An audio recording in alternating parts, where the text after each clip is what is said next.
Welcome to I dream news. Kaleshwaram వ్యవహారంలో నిగ్గు తేల్చేందుకు CM Revanth Reddy సర్కార్ సిద్ధమైంది. ఇటీవల అసెంబ్లీలోనూ సీఎం రేవంత్ రెడ్డి దీనిపై ప్రకటన కూడా చేశారు.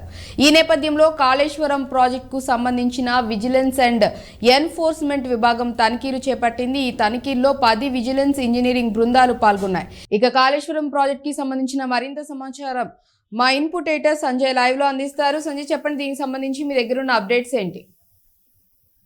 ప్రస్తుతం మొత్తం మీద రేవంత్ రెడ్డి ప్రభుత్వం అనుకున్నదే తనువుగా ఇప్పుడు జరుగుతున్నటువంటి కాళేశ్వరం ప్రాజెక్టులో భాగంగా జరిగినటువంటి మంత్రివర్గ ఉపసంఘం కూడా కాళేశ్వరం ప్రాజెక్టుకు సంబంధించినటువంటి విచారణ చేపట్టింది.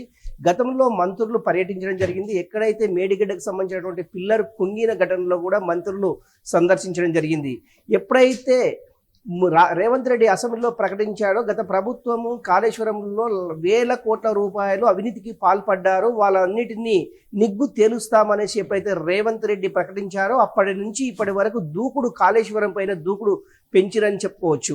అందులో భాగంగానే ఈ రోజు జరిగినటువంటి విజిలెన్స్ ఎన్ఫోర్స్మెంట్ డైరెక్టర్స్ ఈ రోజు జలసౌధలతో పాటు అదేవిధంగా కరీంనగర్, కాళేశ్వరం సంబంధించినటువంటి ఇరిగేషన్ డిపార్ట్మెంట్లలో ఈ విజిలెన్స్ అధికారులు సోదాలు చేశారు. ముఖ్యంగా కాళేశ్వరం ప్రాజెక్టు ఉన్నటువంటి లింకుకు ఉన్నటువంటి ప్రాజెక్టులు ఏవైతే ఉన్నాయో ఈ ప్రాజెక్టులో ఎక్కడెక్కడ అవినీతి జరిగింది, ఎక్కడెక్కడ ఆరోపణలు ఎదుర్కొంటున్నారో వీటన్నిటిపైన విజిలెన్స్ అధికారులు వాటికి సంబంధించినటువంటి ఫైల్స్ అన్నింటినీ వాళ్ళు హ్యాండ్ ఓవర్ చేసుకోవడం జరిగింది. వీటన్నిటిపైన రేవంత్ రెడ్డి దూకుడు పెంచిండ్రు అని చెప్పడానికి ఇది ఒక పెద్ద ఉదాహరణ అని చెప్పుకోవచ్చు. ఇలాంటి అక్రమాలతోటి అప్పుడు గతంలో ఉన్నటువంటి బీఆర్ఎస్ ప్రభుత్వము ఎక్కడెక్కడ అక్రమాలకు పాల్పడ్డదనేసి వీళ్ళకు ఉన్నటువంటి పూర్తి సమాచారంతో విజిలెన్స్ అండ్ ఎన్ఫోర్స్మెంట్ అధికారులు ఈ రోజు ఆయా కార్యాలయాల్లో, అంటే జిల్లాకు సంబంధించినటువంటి అధికారులు కావచ్చు, ఈఎన్సీ, ఎస్సీ, ఇలాంటి కార్యాలయాల్లో ఈ కాళేశ్వరం సంబంధించినటువంటి ప్రాజెక్టులపైన పూర్తిగా నివేదిక తెప్పించుకోవాలి.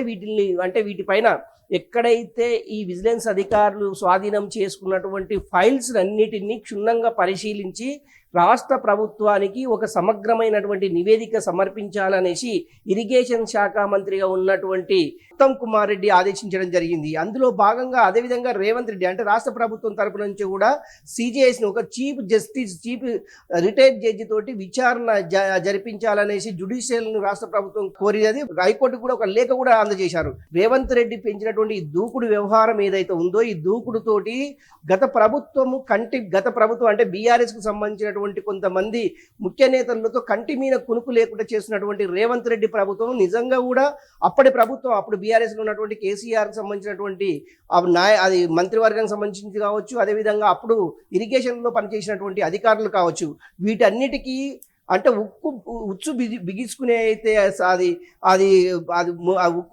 ఉచ్చు బిగించే విధంగా అధికారులు ఇప్పుడు ఉన్నటువంటి రాష్ట్ర ప్రభుత్వము ఉచ్చు బిగిస్తుందని చెప్పుకోవచ్చు. అందులో భాగంగా ఎప్పుడైతే ఈ విజిలెన్స్ అండ్ ఎన్ఫోర్స్మెంట్ అధికారులు ఈ యొక్క సోదాలను నిర్వహించారో ఉదయం నుంచి సాయంత్రము, అంటే ప్రస్తుతము ఒక జిల్లాకు సంబంధించినటువంటి ఎస్సీ సూపరింటెండెంట్ ఇంజనీరింగ్ కార్యాలయం కూడా ఇప్పుడు కూడా సోదాలు కొనసాగిస్తున్నాయని చెప్పుకోవచ్చు. జలసౌధలలో సుమారు ఒక 6 గంటల పాటు ఈ యొక్క ఫైల్స్కు సంబంధించినటువంటి గత ప్రభుత్వము 10 సంవత్సరాల కాలంలో ఎవరెవరు అధికారులు ఈ యొక్క కాళేశ్వరం ప్రాజెక్టులో పనిచేశారు, కాళేశ్వరం ప్రాజెక్టులో పనిచేయడంతో పాటు కాళేశ్వరం ప్రాజెక్టులో పార్టిసిపేట్ చేసినటువంటి అంటే ఇంజనీరింగ్ డిపార్ట్మెంట్లో ఉన్నటువంటి అధికారులను కూడా ఈ విజిలెన్స్ అధికారులు వాళ్ళు విచారించడం జరిగింది. ముఖ్యంగా ఏంటంటే ఈ ఫైల్స్కి సంబంధించినటువంటి కాళేశ్వరం సంబంధించినటువంటి ప్రాజెక్ట్ సంబంధించినటువంటి ఫైల్స్ మిస్సింగ్, ముఖ్యంగా వీళ్ళని విచారించినటువంటి అధికారులు ఎవరైతే ఉన్నారో మిస్సింగ్ ఫైల్స్ ఎక్కడ తీసుకెళ్లారు, దానికి సంబంధించినటువంటి హార్డ్ డిస్కులు ఎక్కడ తీసుకెళ్లారు, నిజంగా హార్డ్ డిస్కులు మిస్సింగ్ వెనుక ఆంతర్యం ఏంటి, ఈ హార్డ్ డిస్క్ల వెనుక ఎవరెవరి హస్తం ఉంది అనే కోణంలో విజిలెన్స్ అధికారులు వీళ్ళని విచారించడం జరిగింది. అదే దాంతోపాటు కొన్ని ఫైల్స్ కూడా వీళ్ళు స్వాధీనం చేసుకోవడం జరిగింది. ముఖ్యంగా రాష్ట్ర ప్రభుత్వము ఈ దూకుడు పెంచింది చెప్పడానికి ఒకే ఒక ఉదాహరణ కాళేశ్వరం ప్రాజెక్టులో జరిగినటువంటి అవినీతి ఆరోపణలు మాత్రమే.